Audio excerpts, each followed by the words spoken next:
Hello everyone, my name is Raen and welcome to Mice and Men. So today we're going to take a bit of an early look at a cool new digital CCG that is just hitting open beta starting this Wednesday called Chronicle RuneScape Legends. It's kind of like a Hearthstone but for RuneScape. It plays very differently though, as you'll definitely see. First I do want to point out just how much influence they've taken from Hearthstone in their UI design. You can see this is kind of this very physical design, like there's a book and it flips through pages as you do it, which is actually a good thing. That's one of the best things about Hearthstone is how it feels very physical, like a real card game. And this game does a really good job with that. It plays very differently though, as you guys will see. To show off a couple other things first though, like I said, it does have a very Hearthstone-like model. It is going to be free to play. I'll show you the store real quick. So you can spend money on boosters. You buy this currency here called platinum ingots, and that's what you spend money on to buy packs. It looks like packs are actually about half the price that Hearthstone packs are. You get the 2 boosters for the price that you'd get 1 booster for in Hearthstone, so that's nice. And then you also have this coin currency that you use as a free-to-play player. As you play games, you'll get more of that currency, and I'll let you buy your booster packs here. You also have daily quests, just like in Hearthstone. So down here in the lower right corner, you can open that, and you can see the quests are very similar. You get 1 per day. They give you differing amounts of coins. Pretty much just like Hearthstone in that regard. One thing I've noticed, though, is you do seem to accrue currency a bit slower than you would in Hearthstone. Like, it's a bit harder to get a pack. It takes a little more work to get 1 pack compared to the time it takes in Hearthstone. I don't think it's a huge deal, but that is worth mentioning. It is a little slower as a free-to-play player. Although at the beginning it does throw a lot of free packs at you. In this practice mode, which is probably where I want to start, you have these starter decks over here. I've actually built my own deck, so I'm going to go ahead and select that for now. And then you have like 3 different levels, bronze, silver, and gold, where you can go and play against the AI at different difficulty levels. And if you beat all 5 AI opponents, you'll get a booster pack for completing that. And you can see I've done that for all of these. You also get 150 gold for each opponent you beat. That is only for each type of deck at first. And then you'll see you can choose to play against each of the different heroes, which we'll go over in a minute how that works. It's a lot like classes in Hearthstone. But you can play against each one, and they give you 150 gold each time you beat them in each difficulty level. But that's only for the first time you beat them. So you do get a good influx of currency at the beginning, but it does slow down a little bit, which is fair for a free-to-play game. I don't see a big problem with that. So on to the gameplay. I think we've done enough looking at the interface. Like I said, the business model seems fair. There's a lot of cards, and we'll get into that in a minute. But let's just jump into a practice game so I can show you how the game works. I built this hand-blasted deck that I've been playing. It's not terrible. I don't have a lot of cards. I only put maybe 4 or 5 hours in the game so far, and I haven't spent any real money on it as of now. But it seems like you can build strong decks even with a lot of the starter cards. But I built this hand blast deck. It's based a lot on this hero's starter deck, but I just refined it to make it work a little better. So we'll go ahead and select that deck, and we'll go ahead and play. We'll play silver difficulty just so we can make sure I win on the video.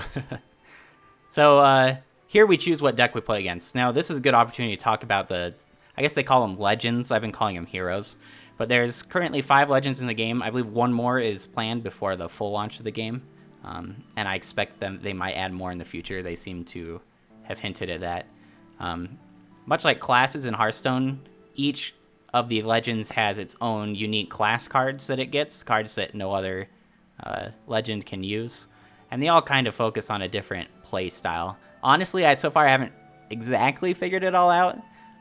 Raen seems to be kind of like combo-y, and lots of spells that you throw at your opponent. Raptor is like he builds a lot of HP and armor, so he's kind of tanky. Venescula has a lot of life steal and stuff, like very vampire stuff. Ozen focuses a lot on getting a lot of gold, a lot of resources to play big cards that way. And Linza seems very weapon-centric, which you'll see how that works in a minute. But so they all have kind of their role. I've been playing mostly Raen. Let's play against Venescula. That's actually the newest legend they added for this open beta phase.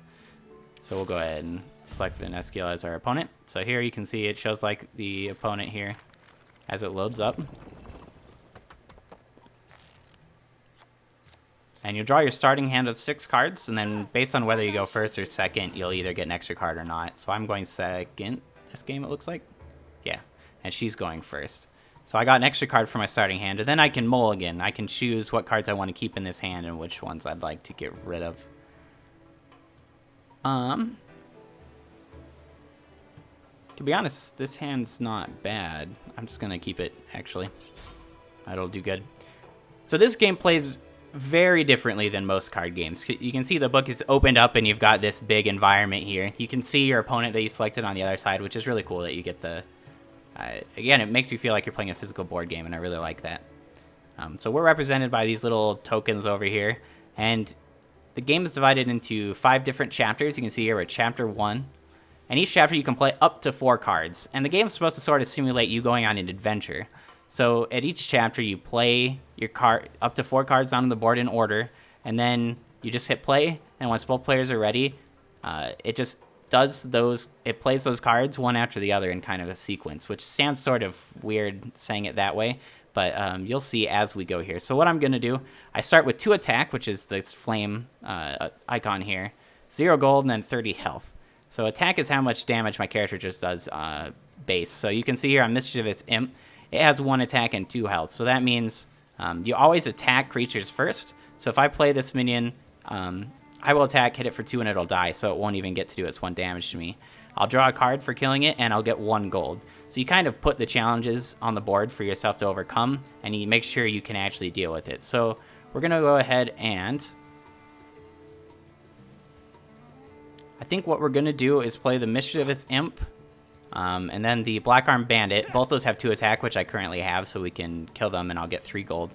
This deck does want gold for its big finisher, which hopefully I'll be able to show you. From here, I'll play this. This is a free card. It doesn't cost anything, and it'll give me a 1/2 weapon. So that's much like Hearthstone. The first number is the attack, the amount of damage it adds to my base damage, and the second number is uses. So once the durability wears out there, I can use it twice, and then it'll break. So it's like a temporary buff here. And then what we'll do is that'll put me up to 3 attack. So I will kill this... Crassian? Sure. Crassian Warrior. Again, you can see it has 7 attack, so I really wouldn't want to attack this if I couldn't kill it in 1 hit, because if I hit it and it doesn't die, it gets a chance to hit me, and that'd do a lot of damage, which I don't want to take. So I'll go ahead and play this. I should be able to kill it because I have 3 attack from him. Then I'll be able to draw 2 cards and get 1 gold. And we'll go ahead and hit play here, and then you'll see the turn play out. So here you can see she killed a guy, got 2 gold. I'm going to kill my guy. Since she goes first, the whole game... her cards will go off first, which is actually a huge advantage. I feel like going first is way too big of an advantage in this game currently. Hopefully that is addressed. The just 1 extra card you get for going second really doesn't balance it out, since the whole game they get to have their card activate first on each turn. You can see we're just going through here. Effects are affecting her. You can see she's losing a lot of life, like trading life for stuff. That's kind of the theme of her class. So here she gains 1 attack, but she loses 5 health.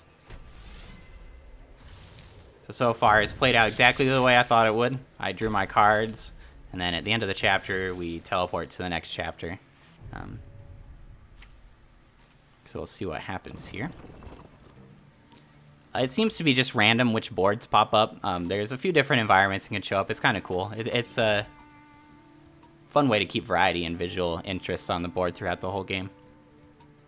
Okay, so now we're up to 9 cards. The maximum number of cards you can have in your hand is 10. And you draw 3 cards at the start of every turn. So I had 6 cards at the end of last turn, and then I drew my 3 cards for this turn. So we got to figure out what we want to do. The goal of my deck is there is a spell in here that costs 8 gold that will do damage to my opponent. That is double however many cards are in my hand. So what I want to do is try to draw as many cards to be as close to 10 as possible when I play that, when that card goes off. To just nuke her in the face. It's kind of like a combo deck. You just want to kill him in 1 hit. But to do that, I need gold and I need cards. Currently, I don't have that spell in my hand, so we're going to have to get it. So what we'll do here, I think, is I'm going to play this Barbarian Warrior. So I'll get 1 gold, and I also get this 2/3 weapon. which killing him will take up my current weapons charges, so that'll be good for us. From there, we'll actually have 4 attack, which will let us destroy this white wolf, which will give us 2 more gold and 2 more cards. I take 2 damage for it, but that's okay.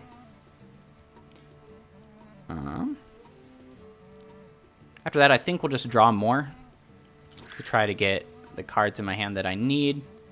And then we will spend my weapon to gain 5 gold. Sounds like a good idea. So we'll play, and then we'll watch the turn happen. So it's kind of interesting. It's very front-loaded with you like planning out your turn, making sure everything goes the way you want it. And then you have this time where you kind of watch. Visual variety is important for that, and I think they do a pretty good job. It's a little lo-fi. Like, they're definitely aiming at the lower end of like the performance spectrum. They don't want to push computers too hard, and it looks fine. It's a good art style for it, and everything comes across well. I'm sure these characters are from RuneScape, and having never played it, I don't really know anything about it. But for people who played RuneScape, I'm sure a lot of this is a treat. Now, you are starting to see one of the kind of odd aspects of this game, and it's that you have relatively little interaction with your opponent. Like, there's relatively little counterplay. Things you do can mess with them, but for the most part, you're just damaging them and they're damaging you. Which has its pros and cons, right? Like, it's fun to be able to plan out these, like, combo turns where everything goes just the way you want, but there's so little counterplay, sometimes it feels like who wins really just depends on who drew the better cards. At the same time, you could argue there's a lot of skill in deck building because of that. Like, making sure your deck is built well so you draw the cards you need when you need them is a big part of the game, and that's fair. Okay, so let's go ahead and see what we can do this turn. So we did draw the Earth Blast, so I can do damage equal to double my hand size. So I'm probably not going to be able to kill her with just that this turn. She has 21 health currently, so that won't kill her in 1 hit, but that will do some serious damage, so we do want to do that. So I want to keep my hand as big as possible for when I shoot that off. I also have Shield Dome, which gains me armor equal to half my hand size. Armor is much like, you haven't seen armor yet, but so let's just go ahead and play it and I can show you. But I'll gain armor, and you can see here it also gives me 2 health and 2 armor just base. So go ahead and spend 2 gold on that. Let's see, can we afford, if I played a second one, yeah, we can afford that. So I'll do both of them just to really buff myself up in the HP, as far as HP goes, to make sure I don't die. Then we'll play this Mischievous Imp. This card is really nice in this deck just because I get a draw, so even though I'm playing a card onto the board and which loses 1 damage from Earth Blast, it replaces itself, so it's effectively a free card as far as Earth Blast is concerned. Although, maybe we don't want to do that, actually, now that I think about it. Yeah, actually, we're only going to play 1 Shield Dome. I want to make sure this goes exactly the way I want. So go ahead and play the Shield Drone, or, yeah, the Shield Dome. Well, let's just play this. He would remove your weapon and give you 3 gold, but since I don't have a weapon, I just get 3 gold for free, so that works out really well now. Then we'll play Wizard Mind Bomb. It does 2 damage to me, but I also draw 3 cards. So after the Earth Blast, that means I'm going to be at 9, so I'll do 18 with that Earth Blast at the end of the turn. So I think that'll play out well, so we go ahead and do that. It can actually be kind of hard to think so far ahead in what's happening, and I think that's actually one of the most interesting things about the gameplay is it's all about planning going forward, which is really interesting. Okay, so we got our armor. Now, armor works a lot like Hearthstone in that it's like health that isn't health, right? They'll do damage to my armor first. However, there are spells and attacks that'll do damage from my life directly. So like here, she stole 2 health from me directly, and if my health hits 0, even if I have armor, I'll die, which is an interesting mechanic. It means armor is good, but it's not quite as good as health. So here we go, we'll do the 18 nuke. Blast her out of the world. Okay. So she has 5 HP left. So I would say that was worth. Let's see what I draw here. I don't have my second Earth Blast. Much like Hearthstone, and you have 2 cards max. 2 of the same card in your deck. No more than that. So I only have 2 Earth Blasts. I didn't get my second one, so I'm not going to be able to finish her off that way. So I'm going to have to think about this a little differently. So let's see if there's any way we can kill her. So I have Wind Strike, which will just like 3 damage to her directly. I usually use this to finish her off, but that still won't kill her. She'll still have 2 life left. And I don't have a card that lets me battle her, so unfortunately it looks like I'm not going to be able to beat her this turn. So I think we'll just buff ourselves up, make sure we get enough gold and can do enough damage going into the next turn that we could defeat her if we do battle, or if I draw my last Earth Blast. So let's go ahead and do that. We only have 2 attack right now. I don't have an easy way to get another attack, but it shouldn't be too bad. I do have KGP Agent, which gives me 1 attack for killing it, but it does discard a card, which kind of stinks in this deck, but that permanent attack boost is worth. So I'm just going to play the 1 KGP so I don't discard too many cards. So that'll put me at 3, which will let me kill the Barbarian Warrior, putting me at 5 attack, which will let me kill anything here. So we'll go ahead and kill the Skeleton Warrior, which will get me 3 gold, plus that 1 will put me at 8, so I can use my Earth Blast if I draw it. I think we'll just kill the second. Actually, no, let's kill the Crassian Warrior. So we draw 2 cards here. I think that's a good play. Yep, and that'll get us 1 gold as well. So we'll go ahead and let that turn play. One small visual complaint I do have in the game while we go through this turn. Sometimes it's hard to see, like, read the opponent's card effect. This board isn't bad, but some boards, they're further in the background, and so it's really hard to read the text that shows up in front of the cards. So that's something I hope they work on. Sometimes it's a little hard to follow. Right here, it's being blocked a little bit by my staff. That's a little obnoxious. You can see she just nuked me pretty hard. She's definitely evening the gap between our HP. You'll notice she didn't play a card right here. You don't have to play 4 cards a turn. You can play less, which is important with my deck, too, because I don't want to waste all my cards a lot of times. Okay, so we'll draw our 3 here. That'll put us up to the max of 10 again. Just making sure I have the max odds of drawing my card. I did not. Okay. So I didn't get my Earth Blast, which is a problem for my deck. And this is the final chapter, so I'm not going to be able to use Earth Blast to win the game. At the end of the final chapter, after our 4 cards are played, we battle it out, basically. So whoever's had the first turn, again, more first turn advantage that I really don't like, she will attack me, I'll attack her, she'll attack me, and it goes back and forth until one of us dies. So I want as much HP and as much attack at the end of the game as possible. There are cards you can play that force battles, like during the game, where you get to hit them once, they get to hit you once. But I don't play any in this deck, and I don't believe Finescula's deck plays it either. So this is probably going to come down to the very end here.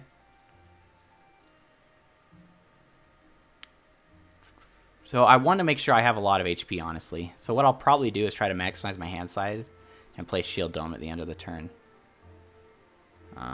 I do want more attack, so I'll go ahead and play him.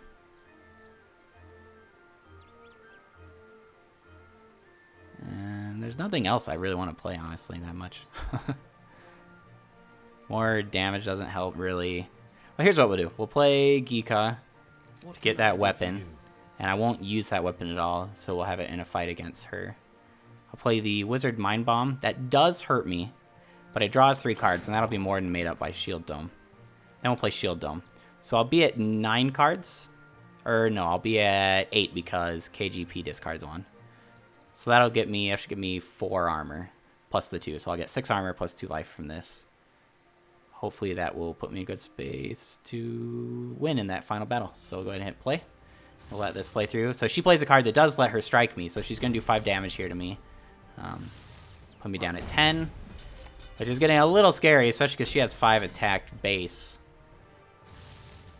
So she's stealing 2 health from her next creature, so she'll get 2 HP, and the next creature in her line will have 2 less. It's a very good card that only she has. So here I'm put at 5. I'm going to lose 2 more health to draw those cards, but I should make that up from my next card. I'm getting real low, though. So if she has a way to kill me here, she didn't play a card, okay. See, this screen's weird where it blocks her, and anyway, but whatever. So we get our armor, we get a little bit of HP. I'm still not, I'm at 12, she's hitting first, so she, I think she wins? Yeah, she wins. So naive. So you get this little like finisher animation there, and we lost. This actually does show one of the complaints I have. Like I said, this was just the silver level, the like medium hardness, and I did lose. But I win the vast majority of games with this deck. So you can see I just didn't draw the right cards. I didn't draw my second Earth Blast, so I lost. You definitely can mitigate that with smart deck building, though. This deck is by no means the best deck in the game. But it does feel like there wasn't very much interaction between me and my opponent, right? Like, I wasn't doing much to try to stop her from doing her thing, and she really couldn't do much to stop me from doing my thing. It's mostly just hitting each other with damage. And that is something you kind of miss with this format. But I do really like how you... It does feel like you're creating this adventure that your character goes through and gets stronger and weaker based on this adventure they're going on, which is kind of cool. Here you can see the leveling system. Each legend has like a level that they have. It goes up to 10, I think. You unlock extra basic cards for that class at levels 1, 2, 3, 4, and 6. At 5, you get, I believe it was coins. I'm not 100% sure. And then at level 10, you get some of the premium currency that you'd spend money on, which is kind of cool. I'm currently level 7 on Raen. I'm like only level 2 on everyone else so far. But yeah, so there you can kind of see the basic gameplay of the game. It's very unique, and I will give it props for that. Like, it's really interesting to see them go a very different direction with online card games. Most digital CCGs are very similar, especially since Hearthstone. A lot of them have been trying to copy Hearthstone, which isn't necessarily a bad thing because Hearthstone does it so well. But I appreciate that this game, from a gameplay perspective, is going in a different direction while taking a lot of the quality of life and visual stuff that Hearthstone does so well and bringing it to the table here as well. So yeah, it's a pretty interesting game. I have high hopes for it going forward. Like I said, I do have some problems with it. I wish there was a little more interaction between the players, but that might be an issue with me just not having a big card pool and not having the right cards yet. I don't know for sure on that. I also struggle a little bit with how slow you get the packs. That's not a huge deal, but it is worth noting. But I mean, other than that, it's a great game. It's really interesting. It'll be cool to see where it goes going forward. It still has some work to do. There's still some polish issues. But overall, it's a pretty interesting game. I'd recommend trying it out when it comes to open beta on Wednesday of the week that this video is released on. I'm in a little early because I was in the closed beta, but you'll be able to get in no problem when open beta starts. There won't be any card wipes or anything, so everything you do here is going to be permanent, which is awesome. So yeah, I think that's everything I'll show you. Actually, one more thing, now that I think about it. You can see those trash extra cards here. This game does have a crafting system like Hearthstone, so you can like disenchant cards essentially to be able to create new ones. You can see if I select it, it'll tell me how many of these shards I need and how many I'll get if I destroy it. Doesn't seem to have trading or anything, so it does go the Hearthstone route in that as well, which I think is a good thing. It does have essentially the same rarity scheme as well. I can show you over here. You got essentially common, uncommon, rare, and legendary using Hearthstone terms. And this will tell you how many I've unlocked. Not a whole lot of the base sets. Although you do start out with a lot of cards that wouldn't be counted here because they're just base class cards that you get for leveling up. You can also see my levels here and everything, so 75% win rate. I've not played online much. I've only really been playing against the AI just to get a good idea of how the game works and to level my heroes up. So yeah, so that's the game. Again, it's Chronicles RuneScape Legends is the name of the game. Really interesting digital CCG. One of the best, I think, that it is going to be coming out in the next little while. They've got a few others like Spellweaver, Duelist, Faria that I might do videos on as well. Those are also interesting, but I think this one might have the most promise because it's so unique and it has a big name behind it in RuneScape. So yeah, I hope you enjoyed it. I hope you liked the game, and be sure to check it out when it comes out this week. Let me know in the comments if there's anything I could be doing better. Let me know what you'd like to see going forward. And with that, we'll see you guys later.